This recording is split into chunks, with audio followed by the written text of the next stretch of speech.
وہ شہر محبت جہاں مصطفیٰ۔ نحمدہ و نصلی علی رسولہ الکریم۔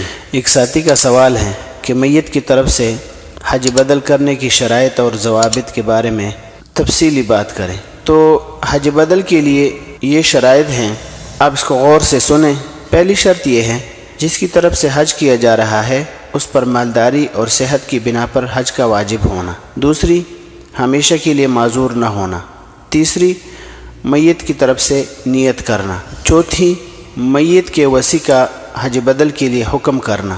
پانچویں، حج کے اخراجات کا اکثر حصہ میت کے مال سے ہونا۔ چھٹی، جس کو حج بدل کا حکم کیا گیا ہے اس کا خود حج بدل کرنا۔ ساتویں، میت کی طرف سے حج کا تعین کرنا۔ آٹھویں، اجرت کی شرط نہ ہونا۔ نویں، میت نے اگر کسی خاص شخص کو متعین کیا ہو تو اسی کا حج کرنا۔ دسویں، میت کا آخر عمر میں خود حج سے معذور ہو جانا۔ گیارہویں، سوار ہو کر حج کے لیے جانا۔ بارہویں، اگر ایک تہائی ترکہ میں گنجائش ہو تو میت کے وطن سے حج کے لیے جانا، ورنہ جہاں سے ممکن ہو وہیں سے حج کے لیے روانہ ہو جانا۔ تیرہویں، میقات سے یا اس سے پہلے احرام باندھنا۔ چودہویں، حج کو فاسد نہ کرنا۔ پندرہویں، میت کے وصی کے حکم کی مخالفت نہ کرنا۔ سولہویں، ایک حج کا احرام باندھنا، کئی افراد کی طرف سے حج کا احرام نہ باندھنا۔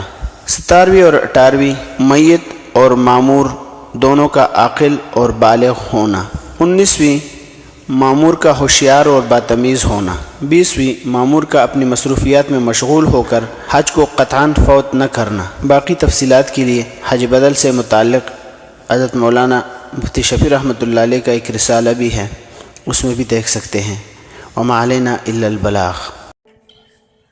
میری الفت مدینے سے یوں ہی نہیں